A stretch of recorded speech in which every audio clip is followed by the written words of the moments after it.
Las honras de Carlos V. Entre los misioneros franciscanos que predicaban el cristianismo a los indios tarascos, habitantes de las escarpadas sierras de Michoacán, en Nueva España, contábase Fray Jacobo Daciano, distinguidísimo varón, lleno de caridad y modelo de constancia.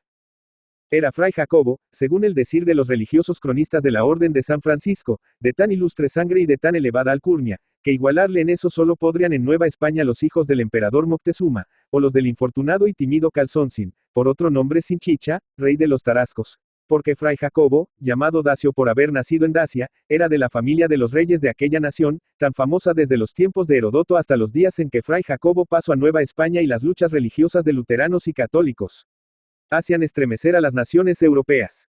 Fray Jacobo embarcóse para América buscando, no solo la conversión de los indios, sino también refugio contra las persecuciones de un obispo de su país que, tocado de la herejía, como dice el cronista Larrea, intentaba poner fin a la terrenal existencia de Fray Jacobo. Los tarascos que, sin resistencia alguna, por culpa de su rey, recibido habían el yugo de los conquistadores españoles, víctimas de los mismos a quienes ofrecieron sus servicios y su amistad, andaban fugitivos y errantes por los montes, que en ninguna otra provincia de Nueva España se habían extremado tanto en sus crueldades y tiranías los soldados de Nuño de Guzmán. Los pueblos abandonados, los lugares desiertos, incultos los campos, sin transeúntes los caminos, y silenciosos aún los mismos bosques a donde se refugiaba aquella raza perseguida. Tal era el cuadro que contemplaron los misioneros franciscanos cuando a pie, y sin más compañía que su amor a la humanidad, se atrevían por aquellos desconocidos y escabrosos senderos en busca de los tímidos y espantados habitantes del antes rico y poblado imperio de Michoacán.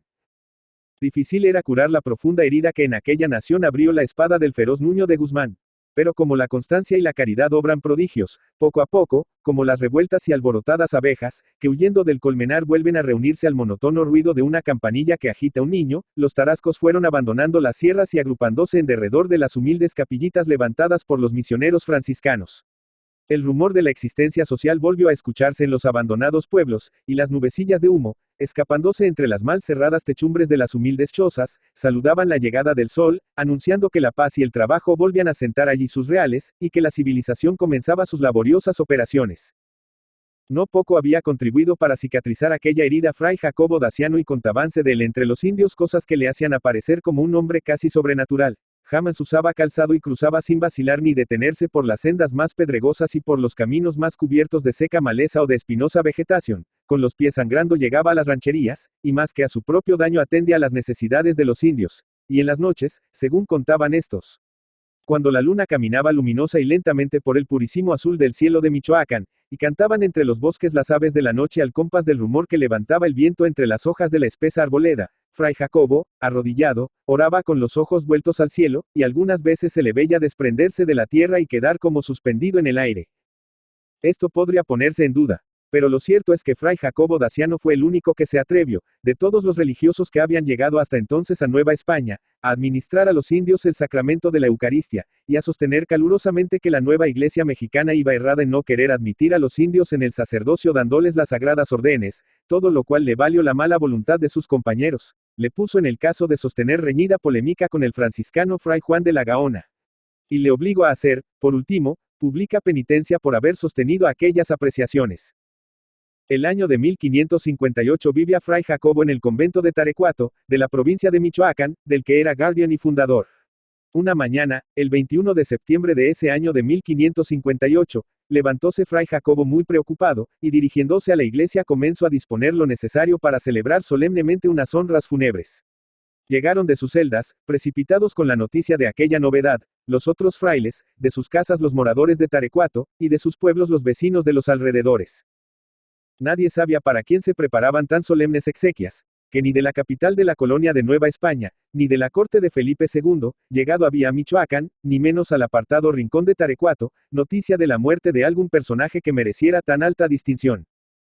Pero poco tardaron aquellas dudas en disiparse porque Fray Jacobo, con la mayor sencillez, pero también con la más plena seguridad, comunicó a los frailes y a los vecinos que había tenido la revelación de que ese mismo día, a las 2 de la mañana, había expirado en el monasterio de Yuste el emperador Carlos V. Como ni esa clase de revelaciones se ponían entonces en duda, ni encontrarse podía quien dejase de creer como un oráculo a Fray Jacobo Daciano, todos tuvieron por segura la muerte de Carlos V, y con la mayor devoción y recogimiento oraron por su alma, en las honras fúnebres.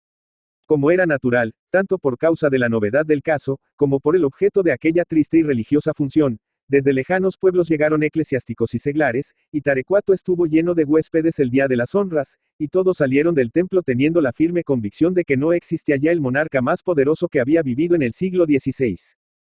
2 meses después, el 1 de diciembre de 1558, publicábanse en México los lutos por la muerte del emperador Carlos V, que había fallecido el mismo día que Fray Jacobo Daciano celebraba sus honras fúnebres en Tarecuato. Las exequias del emperador fueron en la capital de la colonia tan solemnes, que recuerdo dejaron por muchos años del esplendor y lujo que en ellas habían desplegado el gobierno, el clero y los vecinos. Pero en todas las conversaciones se hablaba siempre de las exequias celebradas en Tarecuato, y la tradición y la historia conservaran por muchos años la memoria de tan legendario acontecimiento. Vicente Riva Palacio. Vicente Florencio Carlos Riva Palacio Guerrero, Ciudad de México. 16 de octubre de 1832 Madrid, España. 22 de noviembre de 1896, fue un político, militar, jurista y escritor mexicano.